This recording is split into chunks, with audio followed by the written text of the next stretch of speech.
Every weight. And what is a weight? It's a burden. Yeah. A hindrance. Yes. It's a block.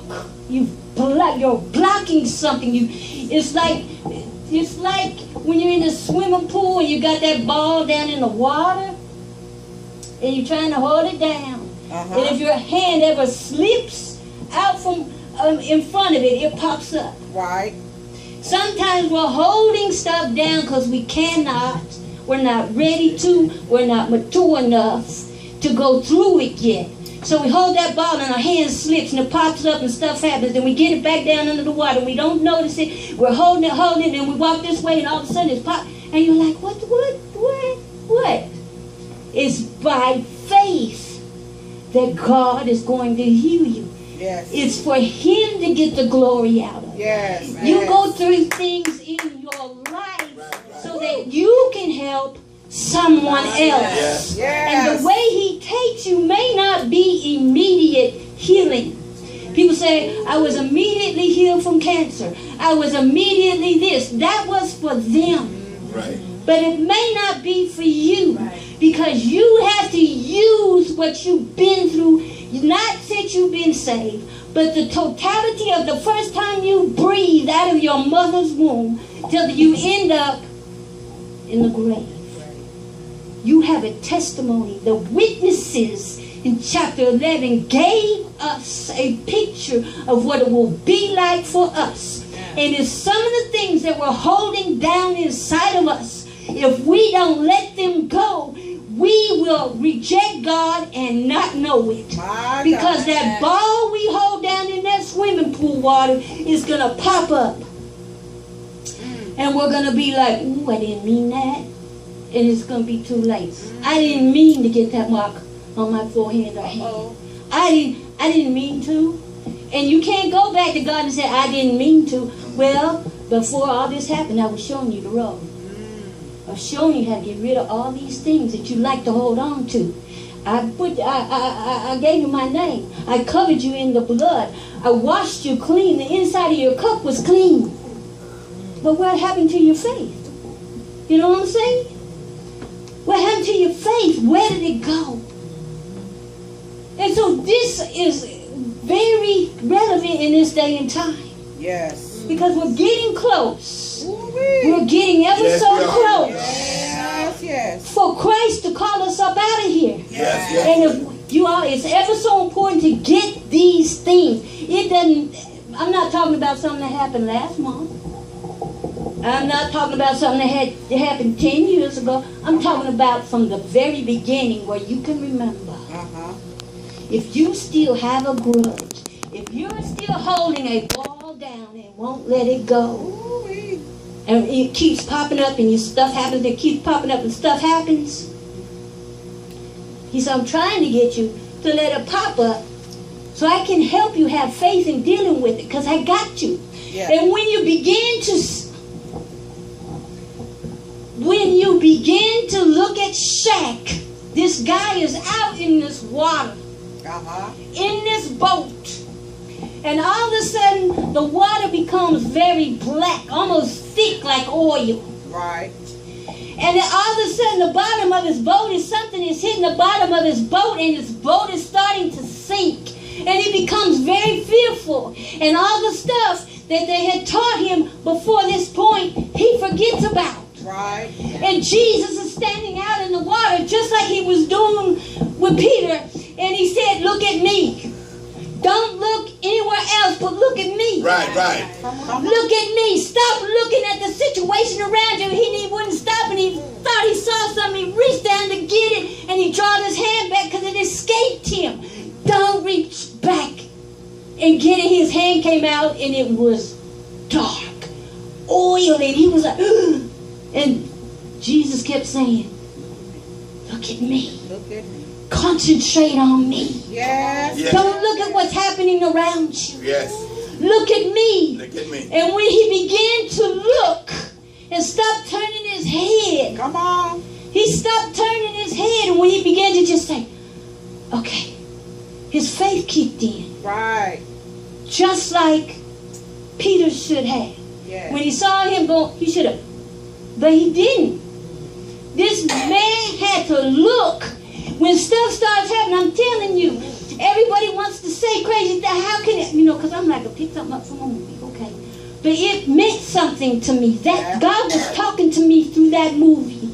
It was meant for me. That's why I want to watch it over and over and over. Because I use those scenes, that particular scene, especially the forgiveness, where the man picks up his daughter and he has to say, because God said, I need to show this other person who killed your daughter, I need to show him mercy. Yep. Yep. And because Come on now. you won't forgive him, I can't give him any mercy. My God. Until we forgive people, God can't show the backslider or the sinner man mercy because we have him by the throat and won't let go. We have them shackled to our ankle and they walk with us every day and we don't see them. Yep, Lord. And God can't show them any mercy. Right. And when we get in situations, until you can say, I forgive you, whether that person's here or not, I forgive you when stuff starts happening. I forgive you. God can show mercy. And because we're not fighting each other, we're fighting spirits. And Satan is roaming the United States of America. And he's infiltrating places he doesn't need to be. Because we have lost faith. The church has lost its faith. They see one thing as good, and God said, no, you're not showing any mercy anymore. You're not forgiving anymore. You're not doing what my word has asked you to do anymore. You need to forgive so I can give and hand out mercy, because you've let go of their throat and they can breathe and they can hear.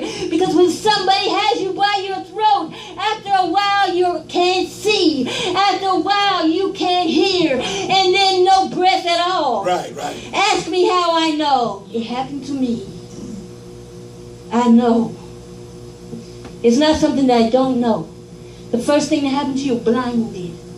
So when we don't forgive and we got somebody by their throat, they become blind to God's mercy. And then they can't hear that God is trying to give them mercy. And then if you squeeze hard enough, they'll start breathing. And God said, let go of them so I can give them some mercy. Trust me by faith to allow you to do that. Trust me. I'm not going to let anything happen to you. Let go of it. Because there's a place in that God, we all have purpose in our lives. And if we don't forgive, God can't take us to our purpose. The reason he can't take us to that purpose is because we're shackled up to that thing we won't forgive. We're shackled to the person we won't forgive. We're shackled to the situation that won't allow us to forgive anymore. It takes our faith out of us and we can't use it anymore. My Lord. By faith, by trusting God. God said, you stopped trusting me when you first got baptized in Jesus' name. You trusted me. Yeah. Exactly. Yes. You can see light. Everything that was dark has become very light to you. Yeah. When I filled you with the Holy Ghost, you stood up tall for me. You wanted to tell everybody about me. Yes, Lord. But then all of a sudden, you couldn't hold the ball down anymore. And it popped up. And then you got it back and pushed it down. You wouldn't let it go. I could have caught it for you and fixed it for you. But you pushed it. Then you wouldn't look at me. You wouldn't hear me. You couldn't see me. The ball kept popping up. I kept saving you from those situations. When that ball popped up, I saved you. When your ball pops up, God will say, I'll still help you. I said I'll never leave you nor forsake you. My God. I can still help you, but you gotta give me the ball. Don't let it pop up anymore. By faith, you all, we think we have done something when we haven't, because it has to come from the heart. By faith. If you have to do it 10,000 times, because there's situations that come up now, and I'm like, I forgive you. I don't say it out loud, but I'll say, you know what? I forgive you. Not the person that, right there, because Satan is using that person. They're not doing anything. It's the spirit that is. I forgive you. I'm not talking about forgiving Satan. I forgive my father. All that he did. I forgive you. He's not here to hear it, but I forgive you. Yes. But it releases That's it. something in me. Right, right. Because he could say, whatever. But it releases me. It's not too late to forgive. Right. So that you can get the totality of your faith back. By faith. You're trusting God. That's what it is. And it's holding you captive. It's holding you prisoner. So that your trust in God isn't where it should. It's there for certain things. But when those other things come up that you're holding the ball down on, that's what's hurting you. I trust you. You say, I trust you, God, you're going to pay the bill. I trust you, God, you're going to give me a car. I trust you, God, you're going to get me a car or a house. But this right here, God, come on. I don't know. That is, First Lady talks about the dash on a headstone where it says the date you were born, dash, that's your life. You're letting that dash, your life, control who you are. Instead of letting God do it for you. Yes. That's what's happening.